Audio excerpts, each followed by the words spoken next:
Esprit de Dieu, sois honoré.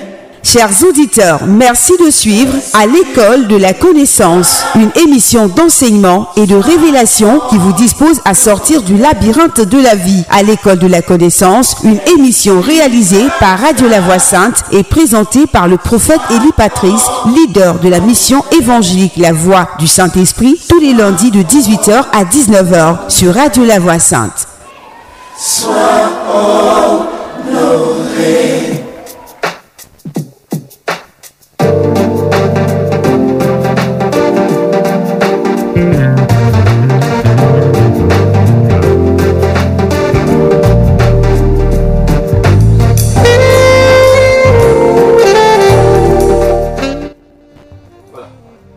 Bonsoir à tous et à toutes, shalom à tous les auditeurs, à toutes nos auditrices, à vous tous qui êtes à l'écoute de la radio La Voix Sainte.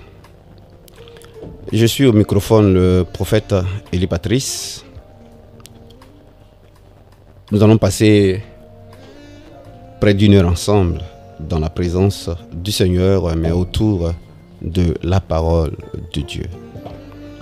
Sans transition aucune, je voudrais vous inviter à découvrir votre position, à vous associer à moi, alors que je vais présenter ces moments au Saint-Esprit.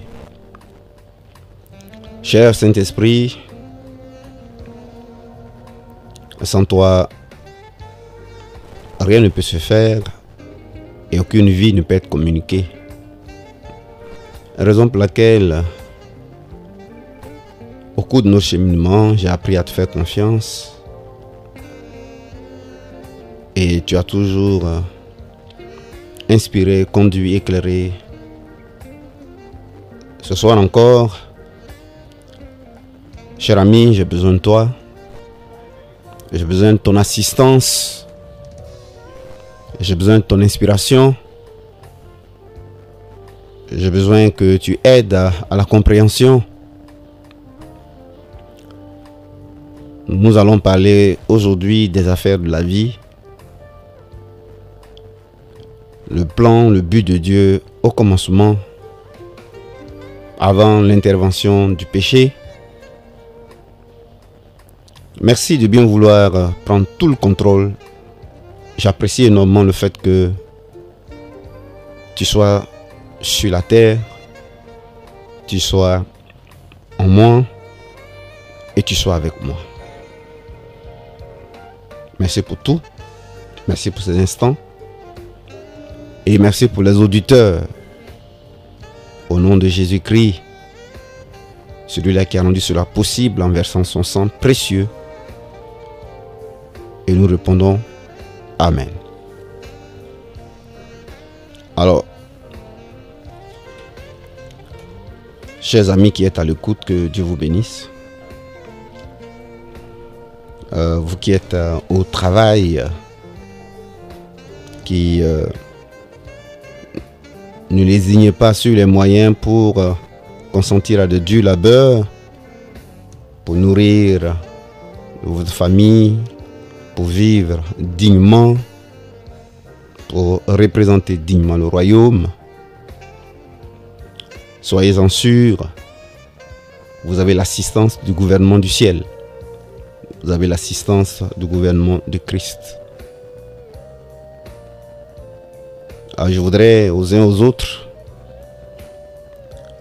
ce soir, justement, vous encourager en vous parlant du but originel de Dieu avant l'immixtion du péché. Je voudrais vous parler du gouvernement de Christ sur la terre. Du gouvernement de Christ sur la terre. Et comment nous devons fonctionner depuis le commencement, et les choses n'ont point changé. D'ailleurs, Jésus, en venant faire l'œuvre salvatrice, l'œuvre rédemptrice, il a donc manifester ce même fonctionnement-là.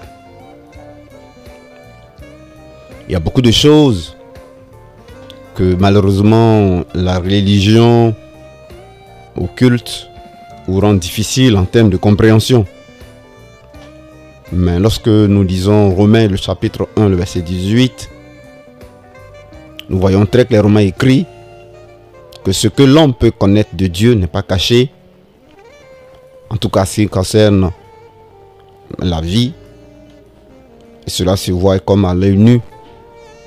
Et la nature autour de nous nous explique Dieu, ses œuvres, son ordre, sa volonté, etc., etc. Prenons ensemble Genèse le chapitre 1, le verset 26. Si c'est trouvé, je fais la lecture. Genèse 1, le verset 26. Je lis, il est écrit, puis Dieu dit, faisons l'homme à notre image, selon notre ressemblance, et qu'il domine sur les poissons de la mer, sur les oiseaux de la terre, et sur tous les reptiles qui rampent sur la terre. Le but initial de Dieu au commencement, à l'origine, si vous voulez comprendre beaucoup de choses, il faut recourir au livre du départ, au livre du début, au livre du commencement. J'ai parlé du livre de la Genèse. C'est le livre du commencement. Il faut revenir au commencement pour comprendre le commencement. L'ordre, le plan originel de Dieu, donc, est expliqué et révélé dans le livre de la Genèse. Ce qui était au commencement. Et le but de la rédemption, ça a été de ramener les choses comme elles étaient au commencement. De ramener les choses au départ. Au commencement, le but de Dieu, son plan, c'est toujours d'actualité. Quand on lit Genèse 1, 26, 27, c'était que l'homme puisse le représenter. Vous et moi, nous avons pour but, pour mission sur terre, de représenter Dieu sur la terre. Donc, d'être des petits dieux. Et donc de vivre comme des petits dieux et de fonctionner comme des petits dieux. C'est ce qui ressort de Genèse chapitre 1, le verset 26 à 27. Chers amis, lorsque vous lisez aussi la Bible, il est aussi écrit que Dieu a donné la terre aux hommes et la terre aux fils des hommes. Donc le but de Dieu, ça a toujours été qu'il soit sur la terre par le canal des êtres humains, comme cela est dans le ciel, c'est-à-dire dans le règne de l'esprit, dans le règne invisible. Vous devez comprendre cela. Ensuite, donc vous voyez très clairement le but de Dieu. Ça n'a pas changé. La domination de la terre a été remise à l'homme et confiée à l'homme. Genèse 1, 26, 27 nous dit que la responsabilité de la terre nous a été confiée. La responsabilité de la terre et ce que la terre va devenir, ce que la terre va être et ce qui va se dérouler sur la terre n'incombe plus à Dieu, mais incombe à vous et à moi. Genèse 1, 26 nous fait comprendre aussi que nous sommes le corps de Dieu agissant sur la terre.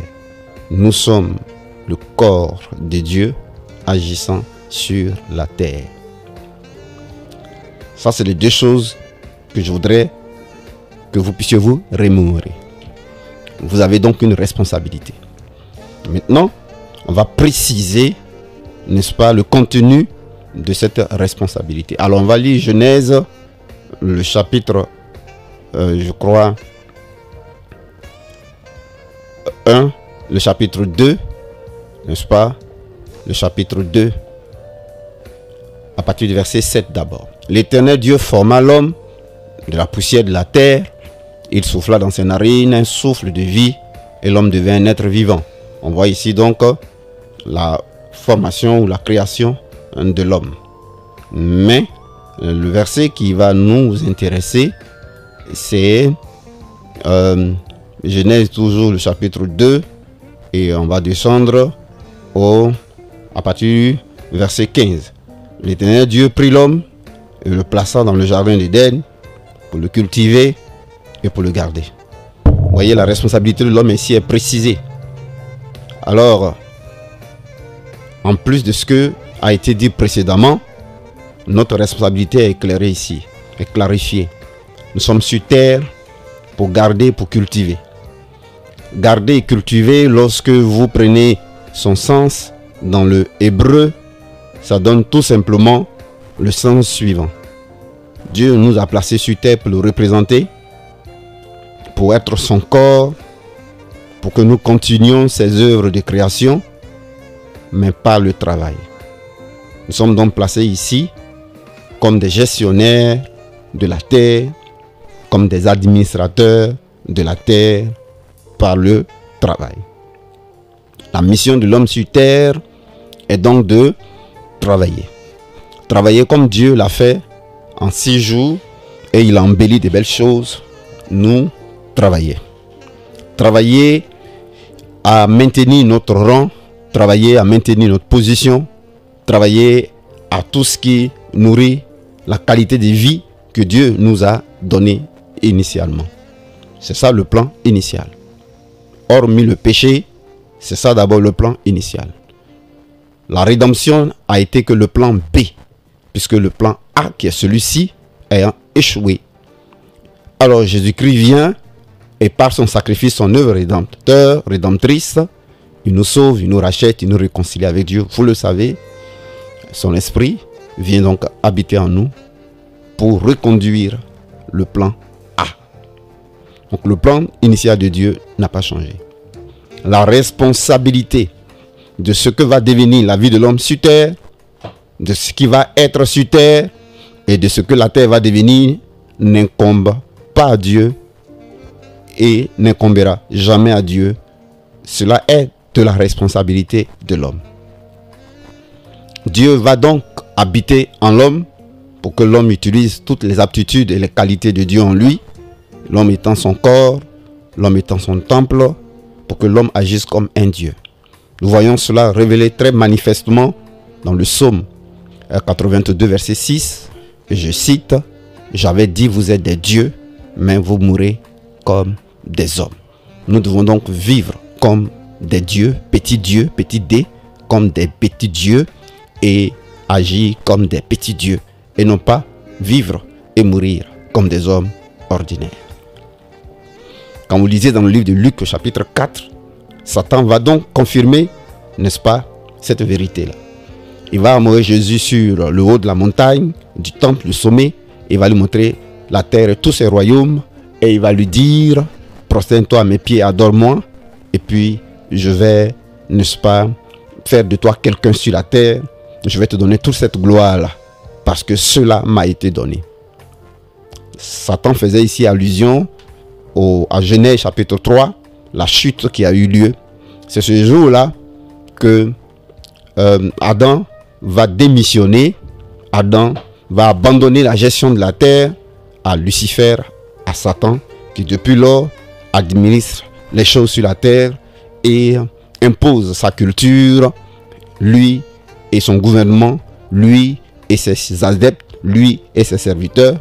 Il nous impose donc la manière de manger, la manière de nous habiller, la manière de danser. Il nous impose de danser le breakdance. Il nous impose leur culture. Il nous impose leur alimentation. Il nous impose leur système, comment on appelle ça, sociétal. Il nous impose les façons de réfléchir, leur mode de penser. C'est pourquoi il est écrit que le monde, la terre, gît ou gît sous la puissance du malin. Entendez par là le diable. Vous et moi, mes amis, en plus du salut, nous devons reprendre notre mission première qui est d'administrer, de gérer, de commander et de dominer sur la terre. Jésus-Christ, dans le livre de Matthieu, le chapitre 6, dans le Notre Père qui est dans les cieux, le révèle très clairement. les disciples vont lui dire, Maître, apprends-nous à prier. Jésus va leur dire, si vous priez, dites, Notre Père qui es aux cieux, que ton nom soit sanctifié, que ton règne vienne, que ta volonté soit faite sur la terre comme elle est faite dans les cieux. On peut continuer. Alors, Jésus dit aux disciples, c'est un modèle de prière. Ce n'est pas que c'est une prière à répéter. C'était juste un modèle. C'était donc le modèle qu'il fallait suivre. Et cette prière est tout un message.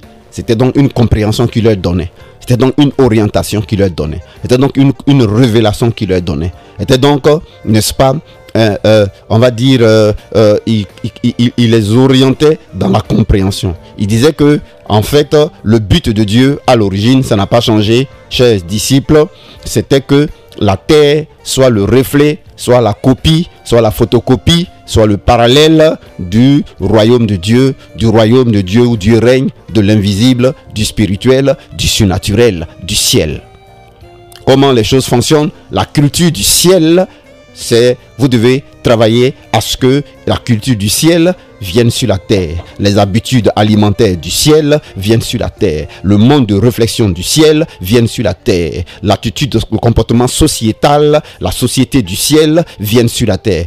Dites, Notre Père qui es aux cieux, que ton nom soit sanctifié, que ton règne vienne. Vous devez travailler au règne de Dieu sur la terre. Il y a le règne de Dieu, il y a son ordre, il y a sa volonté, il y a sa culture, il y a sa société, il y a sa façon de faire, sa façon d'être, sa façon d'agir dans le ciel. Et cela est, vous avez pour rôle de travailler à cela. Dieu est en train de dire, vous êtes sur terre pour travailler à l'agenda de Dieu. Dieu ne va pas le faire, Dieu ne le fera jamais. Vous êtes son corps et vous ne devez pas démissionner. Mes amis, le fait d'être sauvé en Christ ne doit pas être une démission de notre responsabilité sur la terre. Sinon que nous allons subir, sinon que les choses vont nous être imposées.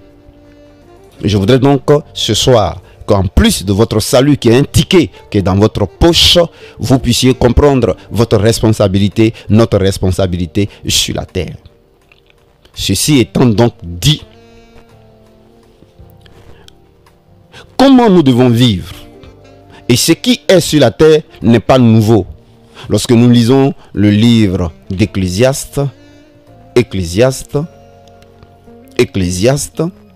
je vais prendre Ecclésiaste, chapitre 1, verset 9, et je cite, ce qui a été, c'est ce qui sera. Ce qui a été, c'est ce qui sera. Et ce qui s'est fait, c'est ce qui se fera. Il n'y a rien de nouveau sous le soleil. Ça, c'est la version Martin. Ce qui rejoint Romains 1, 18, ce qu'on peut connaître de Dieu n'est pas caché, on le voit dans la nature, on le voit à l'œil nu. Si vous voulez retrouver votre responsabilité première, il faut observer la nature que la Bible confirme. Avant qu'il y ait lieu les Écritures saintes, Dieu a approché des individus comme aujourd'hui il m'approche, il vous approche. Dieu est rentré en relation comme il a fait, n'est-ce pas? Il était en relation avec Adam, après il était en relation avec Abel, après il était en relation avec Noé, après il était en relation avec Enoch d'abord, puis Noé, après il y a eu Abraham, Isaac, Jacob, on peut continuer la liste, Moïse, Josué, on peut continuer la liste, n'est-ce pas, les prophètes, Élie, Jérémie, Ézéchiel, on peut continuer Naoum, les grands prophètes, les petits prophètes, les rois, les bons rois, les Samson, après on a David, Samson, après les juges, après Jean-Baptiste, après Dieu lui-même vient sur la terre, qui était en relation avec ces personnes-là, et il rentre en relation avec 12 apôtres, les disciples, et aujourd'hui par son esprit, il continue à rentrer en relation avec nous. Ceux qui l'ont écouté, c'est eux que vous verrez dans les Écritures, n'est-ce pas? On appelle ça ceux qui ont les bons exemples. Ceux qui ne l'ont pas écouté, ceux qui n'étaient pas en relation avec lui, qui n'avaient rien à faire avec lui, c'est eux que vous voyez dans les mauvais exemples. Dieu continue à rentrer en relation avec nous. Pour la même mission, la mission de le représenter sur la terre. Nous sommes donc une ambassade de Christ. Vous devez comprendre ça. Mes amis, donc le salut n'est pas une excuse pour. D'ailleurs, le salut est venu parce qu'il y a eu un accident sur la route qui était le péché. Mais avant le salut, le plan originel de Dieu, la terre nous a été donnée pour que nous l'administrons comme des dieux, comme des petits dieux. Et la Bible dit que ce qui a été, c'est ce qui est, c'est ce qui sera. Il n'y a rien de nouveau sous le soleil. Alors la nature nous apprend, la nature nous inspire des choses. La première responsabilité que Dieu donne à l'homme, c'est la responsabilité du travail. On l'a vu tout à l'heure. Dieu prend Adam, il le met dans un jardin pour le cultiver, pour le garder. Quand vous prenez la racine hébreu du mot cultiver et garder, ce n'est pas faire champ, c'est travailler, c'est-à-dire c'est gérer, administrer. Dieu parle donc de l'administration, de la gestion. Voyez-vous? Alors, la première chose que Dieu nous a donnée pour qu'on règne, on fonctionne comme des dieux et que ce soit la culture du ciel qu'on impose, ce soit les habitudes du royaume, n'est-ce pas? Que les gens de la terre, de tout lieu, puissent donc abhorrer et non pas ce qui nous est imposé dans le monde là. Ben, mes amis, la première chose qu'il nous faut avoir, n'est-ce pas, c'est la rigueur et c'est la discipline. C'est qu'on demande à un gestionnaire, puisque nous sommes sur terre pour gérer, pour gérer, c'est la gestion, pour administrer, nous sommes des administrateurs, mes amis. Quand vous lisez la Bible, la parabole des talents, la parabole des mines, vous voyez, on parle de Dieu qui est donc un roi qui va voyager et qui confie des talents à des personnes et après il vient, il demande qu'on lui rende compte. Il donne des mines et il demande qu'on lui rende compte. C'est de l'administration, c'est de la gestion. Ces personnes à qui on a donné des talents et puis après on demande compte là, c'est pas pour eux. Ils sont établis pour gérer, pour être des gestionnaires. Qu'est-ce qu'on demande à un gestionnaire? Qu'est-ce qu'on demande à un administrateur? La première qualité, mes amis, pour vivre comme un Dieu, ce qui caractérise un Dieu, petit Dieu, parce que ce qui caractérise notre Père qui est aux cieux, le vrai, véritable Dieu, c'est la rigueur, c'est la discipline. Jésus va dire, les fils des ténèbres sont plus avisés, sont plus intelligents que les fils de la lumière. Et il le disait à son grand regret. Les gens qui sont sur la terre, là, ils ont compris ça. Ils ont compris ce que je suis en train de dire. Comment se font-ils qu'ils dominent et ils nous imposent leur culture? Ils dominent et c'est leur langue qu'on parle aujourd'hui. Ils dominent et c'est leur habit qu'on porte aujourd'hui. Ils dominent et c'est leur nourriture qu'on mange. Jusqu'à ce qui me fait mal, on prend bâtonner des Chinois là, et puis on mange et on dit qu'on est à la page. Vous voyez cette colonisation? Vous voyez comment est-ce que on a démissionné?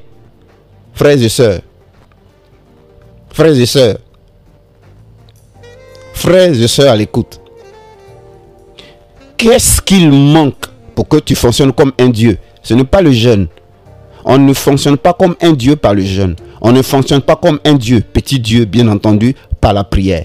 C'est pas la prière qui va faire de nous un Dieu, petit Dieu, n'est-ce pas, du côté de Dieu. Ce n'est pas le jeûne qui va faire de quelqu'un un Dieu, comme du côté du vrai Dieu. Ce n'est pas le combat spirituel, ce n'est pas ces choses-là, mes amis, même si c'est important. C'est la rigueur, c'est la discipline dans le travail. C'est la rigueur, c'est la discipline. S'il y a une chose qui manque à l'Afrique, c'est ça, la rigueur et la discipline. S'il y a une chose qui manque cruellement aux chrétiens, à l'église, c'est la rigueur, c'est la discipline. Dieu est un Dieu de rigueur, Dieu est un Dieu de discipline, Dieu est un Dieu de plan, Dieu est un Dieu d'administration. La première chose, c'est pour ça, lorsque Dieu vous donne du travail, vous qui travaillez, quel que soit votre salaire, il est important. Même si vous êtes payé à 50 000, bénissez Dieu. Même si vous êtes payé à 100 000, bénissez Dieu. Même si vous êtes payé à 300 000, bénissez Dieu. Même si vous êtes payé à 500 000, quel que soit votre salaire, bénissez Dieu. La première base que Dieu donne à un homme, c'est d'abord le salaire. Mais quand vous avez le salaire, vous devez fonctionner comme un Dieu. Et pour fonctionner comme un Dieu, ce qui vous est demandé, et cela est déjà en vous, c'est la discipline, c'est la rigueur.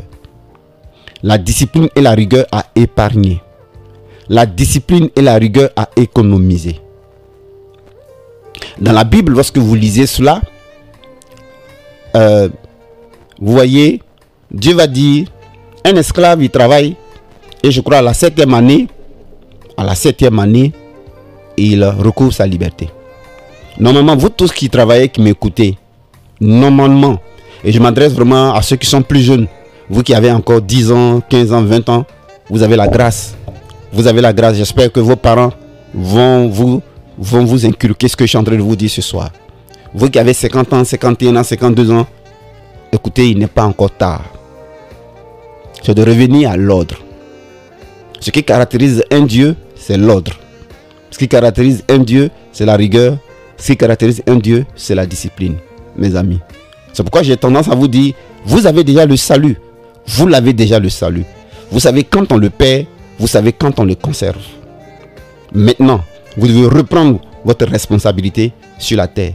Et à ce sujet-là, je peux vous aider, vous accompagner par la grâce du Seigneur en vous expliquant, en mettant mes compétences par le Saint-Esprit à votre disposition. Et vous devez donc fonctionner à 3 niveaux. Vous devez fonctionner, on fonctionne comme un Dieu, d'abord au plan de l'esprit, parce que vous êtes un esprit. Deuxièmement, au plan de l'âme, parce que vous avez une âme, une personnalité. Et troisièmement, au plan du corps. Un Dieu a 3 pouvoirs, un Dieu a 3 capacités, un Dieu a 3 compétences ou 3 sources de pouvoir. C'est pourquoi Jésus nous dit, je vous ai donné le pouvoir, Luc 10, 19, de marcher sur les serpents, sur les scorpions et sur toute la puissance de l'ennemi, et rien ne pourra vous nuire. Alors je vous expliquerai le pouvoir que nous avons en tant qu'un Dieu au plan de l'esprit. Comment on l'utilise. Et le pouvoir que nous avons, tout ça au service du travail, de la gestion et de l'administration pour régner et dominer. Et le pouvoir que nous avons, le pouvoir de notre âme, comment on l'utilise. Et le pouvoir de matière, le pouvoir de notre corps physique, comment on l'utilise. Un Dieu fonctionne à ces 3 niveaux-là, sur la terre, mes amis. Donc, lorsque vous venez sur terre, vous devez comprendre ça. Une fois qu'on vous a expliqué l'œuvre de la croix, que vous êtes sauvé, vous devez comprendre ça. La première des choses, normalement, vous devez travailler 7 ans. Lorsque vous travaillez pour quelqu'un, même si on vous paye 5 millions par mois, vous êtes encore un esclave. Je répète. Si vous travaillez pour quelqu'un, que vous avez un salaire dans le privé ou dans le public, que vous avez 5 millions par mois, pour Dieu, vous êtes encore un esclave. Voyez-vous, vous êtes encore un esclave. La richesse pour Dieu, être riche comme un Dieu, petit d, être riche comme un Dieu, représentant le grand Dieu de l'univers, le créateur du ciel et de la terre, c'est lorsque vous dormez à la maison sur des générations et des générations, et puis tous vos besoins quotidiens, mensuels sont pourvus sur, n'est-ce pas, 10 siècles, sur 30 siècles, sur 100 siècles. C'est pourquoi dans la Bible, vous voyez en Apocalypse cette mention. C'est à toi qu'appartient le règne, la puissance, la gloire, j'ajoute la richesse au siècle des siècles. Dieu, il est riche. Quand est-ce que pour Dieu, on est riche comme un Dieu? Lorsque la richesse qu'on a est au siècle des siècles. Si votre salaire est 5 millions, vous n'êtes pas riche au siècle des siècles. Vous n'êtes pas riche au siècle des siècles. Parce qu'au fur et à mesure, les années avancent, il y a de l'inflation. Vous n'êtes pas riche au siècle des siècles. Vos enfants, petits-enfants, les petits-enfants, les petits-enfants, les petits-enfants, les petits-enfants, jusqu'à 1900, on va profiter de temps. Vous n'êtes pas encore riche. Donc, quand tu travailles pour quelqu'un, tu es dans le salariat, tu es un esclave. Dieu te dit qu'un Dieu se donne 7 ans. Pendant les 7 ans, qu'est-ce qu'il faut faire? Il faut utiliser la rigueur, il faut utiliser la discipline pour épargner. Vous avez 50 000 francs, vous pouvez épargner. La première chose que vous faites quand vous avez un salaire, on vous paye, vous enlevez vos dîmes. Vous enlevez vos dîmes. Quand vous avez fini d'enlever vos dîmes, les différentes offrandes de votre communauté, vous l'enlevez. La réaction qu'il faut faire, vous épargnez. Vous épargnez en vue de devenir votre propre patron demain. Pour que d'autres personnes soient vos esclaves et ils travaillent pour vous. Parce que si quelqu'un travaille pour vous, il est esclave. Ça n'a rien à faire. Je ne développe pas ça ici. Parce que si je voulais vous développer, c'est que le travailleur, vous allez attraper vos têtes. Parce que le travailleur, c'est un esclave. Le travail, c'est quoi? On doit vous expliquer ça. Le travail, c'est quoi? Un travailleur, c'est quoi? La richesse, c'est quoi? L'argent, c'est quoi? Quand vous allez comprendre ces concepts, vous allez comprendre ces notions, vous allez alors être éveillé et vous allez travailler, fonctionner comme un Dieu. Mais on va juste planter le décor. Donc, normalement, quand vous travaillez pour quelqu'un, vous êtes un esclave. Même si vous ne travaillez pas pour quelqu'un, que vous travaillez pour vous-même et que vous êtes sur votre travail, vous êtes encore un esclave. C'est-à-dire que vous conduisez un taxi et que le taxi vous appartient, vous êtes un esclave. Vous êtes encore un esclave. Mais c'est dans la mesure où c'est quelqu'un d'autre qui fait le travail et puis vous êtes à la maison. Et puis vous ne faites rien. Vous pouvez voyager, vous pouvez vous épanouir, vous pouvez découvrir le monde, vous pouvez faire tout ce que vous voulez. Mais l'argent travaille pour vous là. C'est là. C'est là. On est créé pour ça. C'est ça on dit un Dieu. Vous ne voyez pas que le soleil travaille pour Dieu. Vous voyez Dieu travaille encore. Dieu a fait il a fait travailler 6 jours, c'est assis. Le soleil travaille pour lui. Papillon travaille pour lui. Moi je suis historien d'information. Il y a ce qu'on appelle l'écosystème. L'écosystème travaille pour lui. Voyez-vous? Dieu a mis sur pied un système qui travaille pour lui. Même si Dieu vient de voyager, il va revenir là. La terre travaille toujours. Si c'est toi-même qui grilles ton loco devant là, tu es encore esclave. Pareil, tu souffres, tu te fatigues pour avoir à manger, tu es encore esclave. Mais tu dois te donner 7 ans pour que ça change. Ça, c'est la première chose que vous devez comprendre.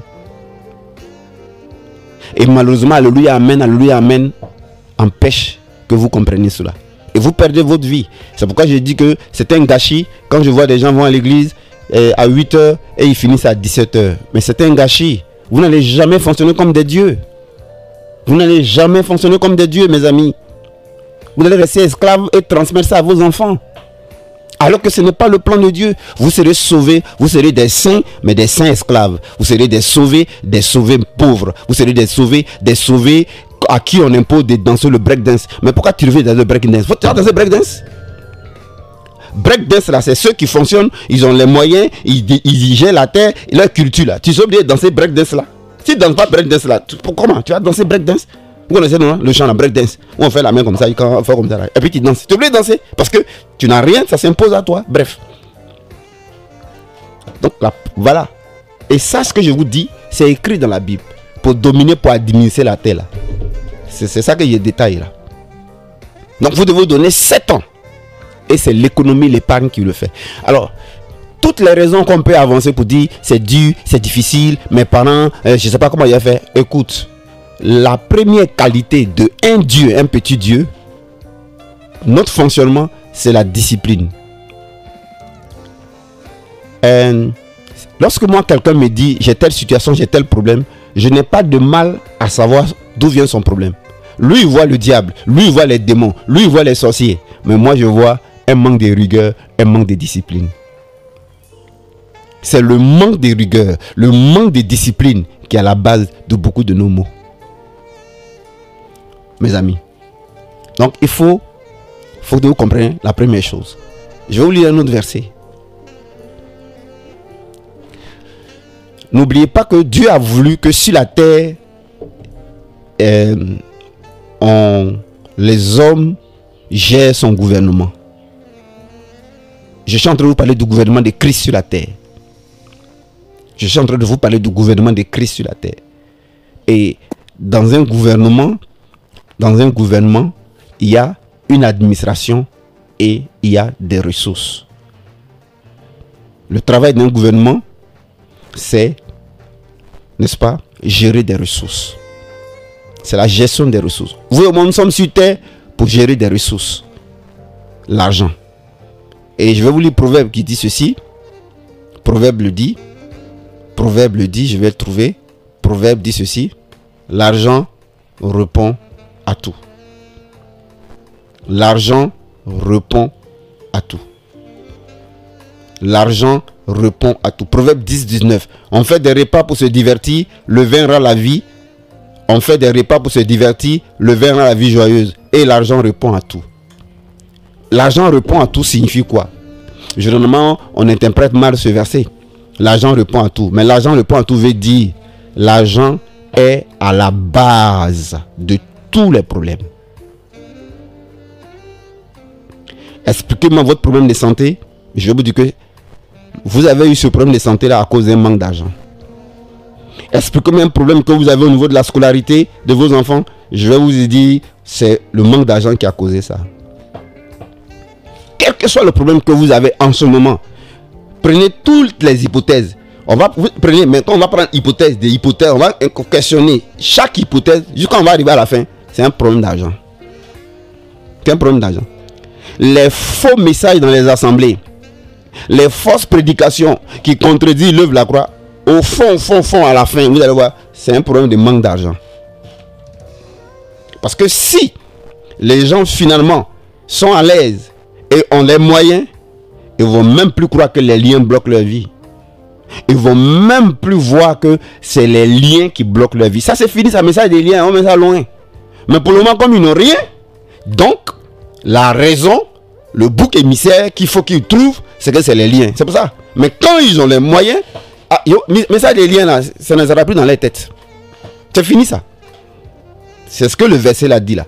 Que l'argent répond à tout. C'est-à-dire, l'argent est à la base de tous les problèmes. Le manque d'argent. Les couples. Les problèmes de couple. Je vais vous dire une chose. Je ne vais pas gaspiller mes minutes parce que j'ai beaucoup de choses à dire. Dans un couple, quand il y a vraiment le minimum qu'il faut, l'abondance qu'il faut, c'est-à-dire qu'on fonctionne vraiment en un Dieu. Parce que on est créé pour fonctionner comme un Dieu. Hein. On n'est pas créé pour vivre dans la précarité, dans la misère, dans la faim, dans l'inconfort, dans l'insécurité. On n'est pas créé pour ça. Nous, on est créé pour vivre dans ce qui nourrit la vie. On est créé pour vivre dans ce qui nourrit la vie. Puisque Dieu nous donne la vie. Et la vie ne se nourrit pas de tristesse. La vie ne se nourrit pas de mort. La vie se nourrit de la vie. La vie s'entretient par la vie. Donc c'est tout à fait normal. C'est tout à fait normal. Si quelqu'un n'aime pas faire d'argent, il n'est pas normal. Si quelqu'un n'aime pas faire d'argent, il n'est pas normal. L'argent, ce n'est pas l'argent qui est important. C'est ce que l'argent permet de faire. L'argent permet de réunir les éléments qui nourrissent la vie. L'argent me permet d'acheter des produits bio parce que ma vie est nourrie par des produits sains. Donc c'est l'argent qu'il me faut pour payer les produits bio et non pas les produits, il y a les produits chimiques. Donc l'argent là, c'est pas lui qui est important. Donc si je n'aime pas l'argent, excusez-moi, c'est que je suis un couillon. Si je n'aime pas l'argent, c'est que je suis un couillon. Si je n'aime pas l'argent, je suis un couillon. Si non, je n'aime pas l'argent, oh, je peux pas la langue. Je suis un hypocrite et je suis un menteur. Voyez-vous? À l'époque, c'était pas l'argent, c'était le troc. Donc le troc était important. Après ça, c'est passé au cori. Donc le cori était important. Voyez-vous? Si on dit c'était caillou qu'on prenait pour acheter ce qu'on veut, caillou n'allait pas sur la terre. Il y a eu à ce que caillou allait finir. Donc l'argent c'est important. Et aimez l'argent. Et que votre tête ne soit pas choquée. Aimez l'argent et cherchez l'argent. Mais pour chercher l'argent, c'est le travail. Donc on nous a mis sur terre pour recherche, pour qu'on travaille, on soit discipliné, on soit rigoureux, on épargne l'argent. Parce que l'origine des problèmes là, c'est dû à un manque d'argent. Les pays développés là, quand ils veulent sanctionner les Africains là, c'est pas l'argent, ils mettent embargo sur ça. Vous voyez? Un Dieu n'est pas un Dieu sans ressources. Et ici on parle de l'argent. Je répète, il n'y a pas de un Dieu, petit Dieu, sans ressources. Parce que nous sommes mis sur terre pour gérer des ressources. On a donné talent en premier. Lui, il avait 100 000 francs. L'autre là, son salaire, c'est 250 000. Le troisième, son salaire, c'était 350 000. Je vous explique parabole, hein. Je vous explique à vrai là. Lui, là, son salaire, c'est 100 000. L'autre, c'était 250 000. L'autre, c'était 350 000. On lui dit, toi, ton salaire, c'est 100 000. Qu'est-ce que tu as fait? Il dit, justement, moi, je voulais te parler. Depuis que tu m'as donné le travail, là, et puis tu me payes 100 000, là, c'est pas beaucoup.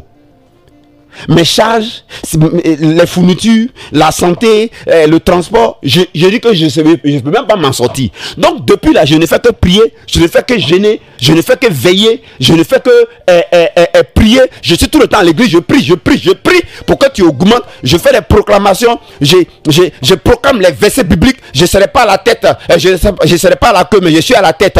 Oh, l'Éternel béni, je suis à la tête, non à la queue. Je monterai bien haut. Dieu dit que ta parole revient à lui, ne revient pas à son effet. J'ai fait tout ça là même, mais je ne vois pas. Tu n'augmentes pas mon salaire, tu ne me donnes pas promotion. Justement, mais je t'attendais. C'est ce qui s'est passé dans l'histoire. Dieu l'a regardé quand il dit ok, j'ai compris. Et toi, deuxième, ton salaire qu'il te donne, le travail qu'il a permis que tu aies là, Ou bien, comment est-ce que tu fais là? Ton salaire, c'est combien? Il dit, patron, Dieu, c'est 250 000. Il dit, tu as fait quoi? Il dit, les 250 000 là, à la fin du mois, j'en ai ma dîme. Et puis dans notre église, on fait trop d'offrandes. Donc, j'en ai ma dîme. Je garde un peu d'argent pour les offrandes. Il y en a aussi un peu d'argent de beaucoup d'offrandes là qu'on fait là. Voilà. Parce que c'est pour te servir, c'est important. Et puis maintenant, c'est qui me reste là? J'essaie mon loyer, j'enlève les dépenses, la nourriture, tout ça. Mais je fais tout. Sur les 250 000 là, je fais tout pour garder 25 000 francs. Et donc, j'ai gardé 25 000 par mois. 25 000 par mois. En 10 mois, ça m'a fait 250 000. Plus 25, ça fait 300 000. J'ai fait ça. Quand on multiplie ça par 7 ans, 350 000 par 7 ans, ça me fait 2 millions et quelques. Donc, pendant ce temps-là, je n'ai pas attendu. Quand ça fait 1 an d'économie, 2 ans, sur la route de Guibenois là, ou bien des Boaké là, il y a des terrains que les gens vendaient à 500 000. Donc, j'ai payé le terrain et puis j'ai commencé à faire les papiers. Donc, j'ai payé un terrain, j'ai fait les papiers. Je continue à épargner ton salaire que tu me donnes là. Travaille là, toi Dieu, et puis on me paye 250 000 là. J'épargne. Je vais payer un deuxième terrain, je vais économiser. Je vais payer beaucoup de terrain, je vais épargner. Après, je vais vendre un terrain, je vais construire. Et puis, je vais faire des municités et puis les gens vont louer. C'est comme ça que je commence à faire. Dieu dit ok. Et toi le troisième, le dernier mois, il a fait la même chose. Il a fait la même chose. Maintenant, Dieu va leur demander, mais pourquoi est-ce que quand vous investissez là, c'est dans terre, il dit, ah Dieu, quand nous on voit là, dans la Bible là, ce que tu as promis à Abraham, c'est une terre. Ce que tu as promis à Isaac, c'est une terre. Ce que tu as promis à Jacob, c'est une terre. Où tu conduisais ton peuple là, on dit, un pays où coule le lait et le miel. À cause de ça, on laisse se battre avec les Cananéens pour les déloger. C'est une terre. Nous, on n'est pas bêtes, on est intelligent. Voilà. Et puis tu as dit dans l'Apocalypse qu'ils régneront sur la terre. Ça veut dire que le meilleur investissement qui prend de la valeur au cours des années, c'est la terre. Donc, le meilleur investissement pour un Dieu, un petit Dieu, c'est d'investir dans la terre. Acheter beaucoup de terrain. Dieu dit, ok, toi le troisième, c'est bien. Toi le deuxième, c'est bien. Toi le premier. Tu dis que quand je suis Dieu, il a fait que tu travailles quelque part. Et donc toi tu jeûnes prie pour que tu aies augmentation des salaires, c'est ça. Tu pries, tu jeûnes prie, tu fais veiller. On met huile sur ton nez, huile rouge sur ton nez. Tu roules, tu fais tout ça pour que moi j'augmente ton salaire. Bon, d'accord, tu es renvoyé. Toi, allez, tu es renvoyé. Toi que tu as multiplié tes 350 000 là. En plus de ton travail de 350 000 par mois, je te donne le poste de l'autre là. Tu prends ça, ça te fera 450 000 par mois. On arrachera à celui qui n'en a pas et on donnera à celui qui en a. C'est de ça qu'on parle. C'est de ça qu'on parle. Ce qui fait que si vous travaillez et que vous ne comprenez pas ce principe, parce qu'on est sur terre pour gérer des ressources, pour créer des ressources et pour être bien posé, pour alors imposer notre culture, pour imposer nos langages du royaume, pour imposer nos valeurs du ciel, pour imposer notre manière de nous habiller, pour imposer ça. C'est pourquoi on est sur terre. Sinon c'est de la démission. C'est de la démission. Un saint qui n'est rien, c'est de la démission. On a démissionné. On a démissionné, frère. Donc, c'est ce fonctionnement-là, mes amis. C'est ce fonctionnement-là, mes amis. Et je vous en parle. J'espère que vous comprendrez. J'espère que vous comprendrez. Vous avez 7 ans pour changer votre situation. 7 ans. Je ne sais pas combien d'années vous travaillez. Mais si vous travaillez, ça fait 21 ans et que vous travaillez encore pour quelqu'un, excusez-moi, ce n'est pas Satan, ce n'est pas le diable, ce n'est pas la sorcellerie, ce ne sont pas les liens. Jésus a déjà réglé le problème du péché et il a réglé le problème des ténèbres. Colossiens 1,13, et vous a déjà délivré de la puissance des ténèbres et vous a transporté dans le royaume du Fils de son amour. Mes amis, c'est plutôt votre irresponsabilité, votre ignorance.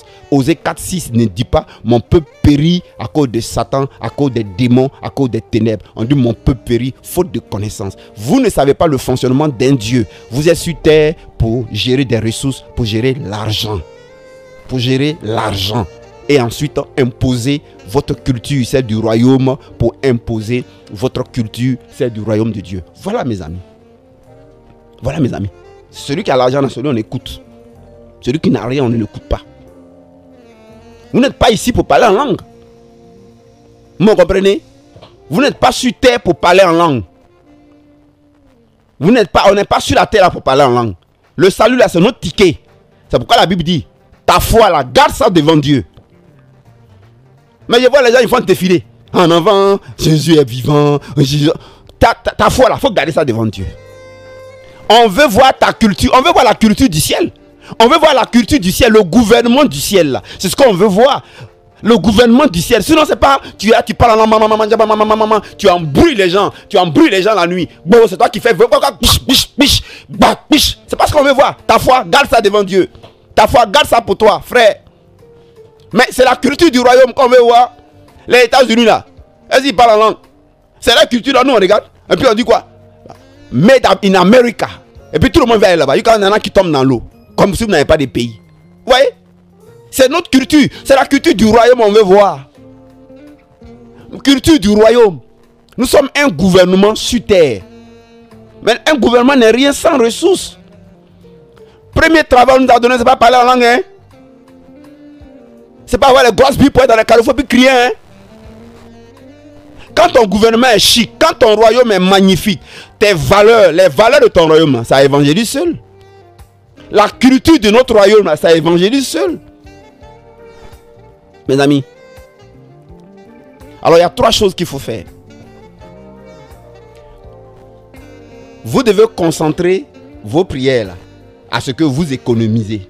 Orientez les prières pour que vous arrivez à économiser. Là, vous êtes vraiment dans la volonté de Dieu. Vous êtes sauvés. Maintenant, vos prières là, c'est économiser. Seigneur, moi j'ai décidé d'économiser. Je donne ma dîme, je fais mes offrandes, tout ça à l'église, les contributions, j'ai fait. Mais moi, j'ai décidé d'épargner 10 000 par mois. 10 000 là. Tu dois prier pour que tu épargnes.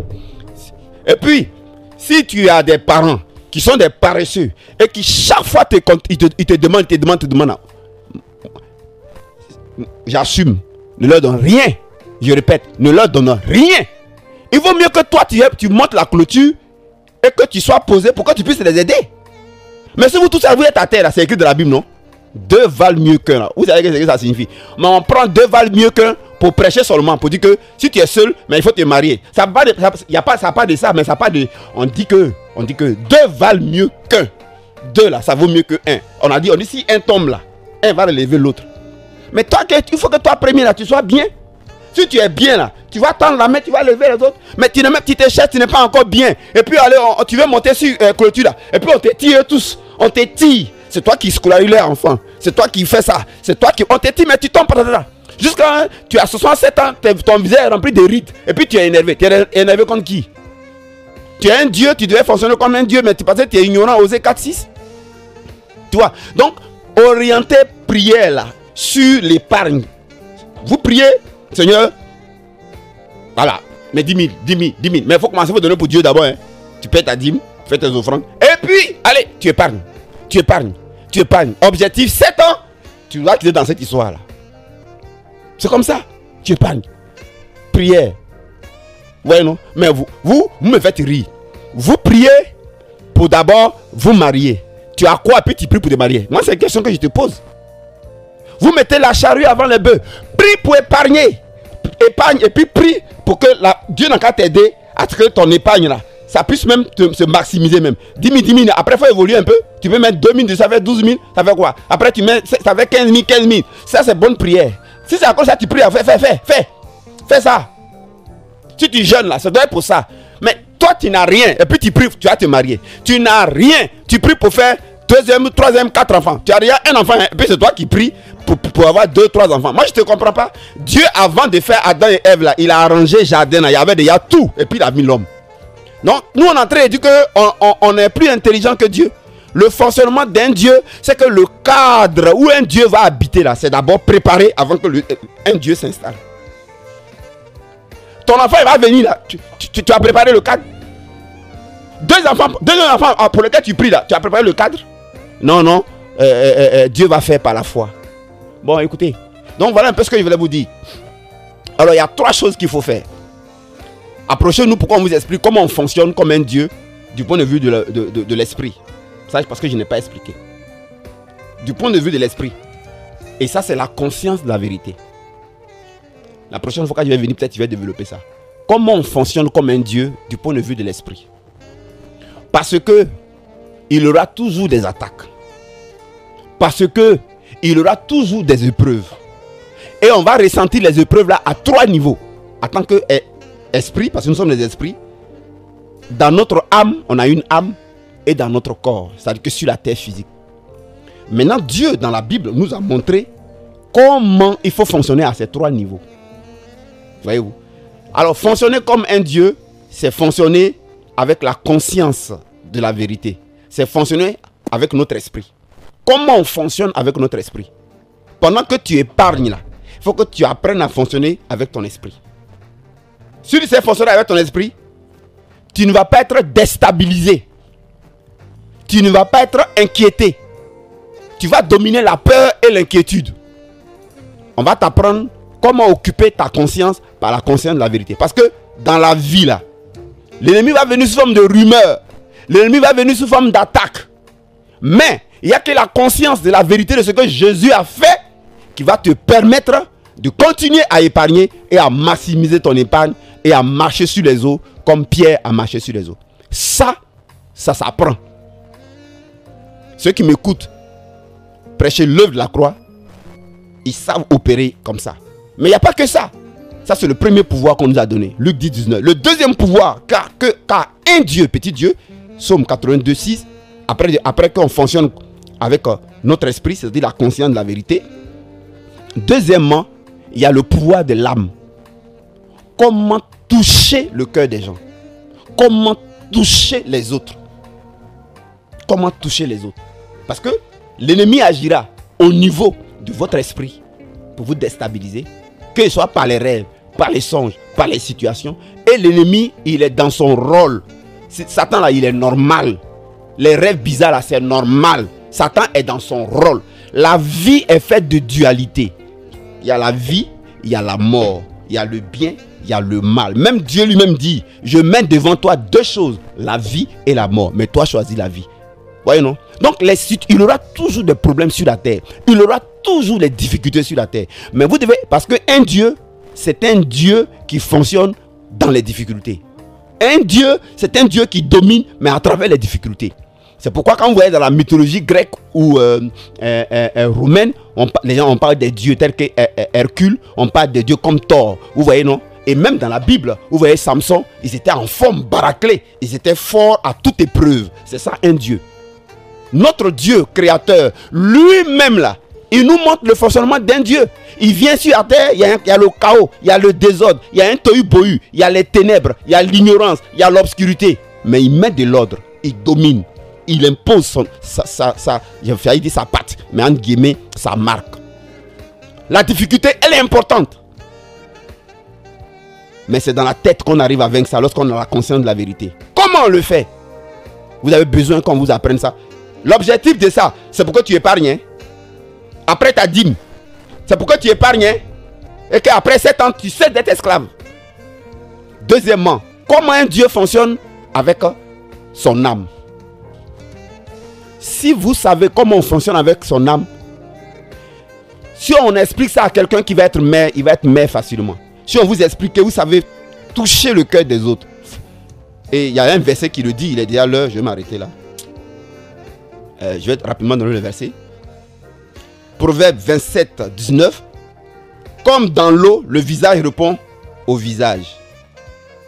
Ainsi, le cœur de l'homme répond au cœur de l'homme. Martin, ce verset l'avait dit. Il y a aussi le pouvoir de l'âme. Il y a une manière d'agir envers les gens. Et puis le gars même là, il va te donner ce qu'il n'allait pas te donner. Il va te donner ce qu'il ne voulait pas te donner. Et ça, si vous avez ça, ça a un plus pour vous. Ça va vous aider encore à économiser plus. Parce qu'au travail, vous donnez la promotion facilement. Et même si la société est dans la difficulté, s'il y a des gens qu'on va renvoyer là, vous ne serez pas parmi eux. Vous ne serez pas parmi eux. Il y a des choses, il y a le pouvoir de l'âme. Si on vous explique ça, même votre patron qui est au travail là, vous allez agir sur sa femme et sur ses enfants indirectement. Et ils ne jureront que par vous. Dieu nous a donné le pouvoir de l'esprit, Dieu nous a donné le pouvoir de l'âme, mais Dieu nous a donné aussi le pouvoir du corps. Dans la vie sur la terre, le pouvoir du corps c'est quoi? C'est lorsque les puissants des ténèbres opèrent. Vous avez la sorcellerie des familles, vous avez les attaques. Je leur dis que c'est normal. C'est normal mes amis. C'est normal parce que la vie s'exprime dans la difficulté. Je répète la phrase, la vie là, elle est créée pour s'exprimer dans la difficulté. Un bébé, il naît dans la difficulté. Ce soir, c'est la sagesse qui vous parle. C'est l'esprit qui a parlé à Salomon dans Ecclésiaste là, et dans Proverbe là qui vous parle. C'est l'esprit de l'expérience qui est en train de vous parler. Et c'est l'esprit de la sagesse qui est en train de vous parler. C'est pourquoi on dit qu'il y a les 7 esprits de Dieu qui se promènent sur toute la surface de la terre. L'esprit de science, l'esprit de sagesse, l'esprit de connaissance, l'esprit de crainte, etc., etc. Mes amis. Donc, le pouvoir du diable, il existe. Le pouvoir du diable, c'est quoi? Ça sera simplement comme une ville où il y a des poubelles, où il y a l'insalubrité. Mais il y a des tracteurs qui existent et on peut faire des travaux d'assainissement.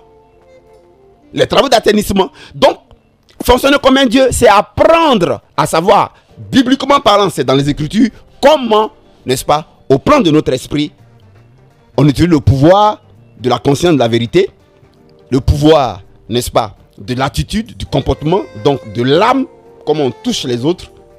Et puis, troisièmement, comment sur la terre, n'est-ce pas, on arrive à faire ce qu'on appelle la correction au niveau des onctions, au niveau de l'esprit ou au niveau de l'énergie.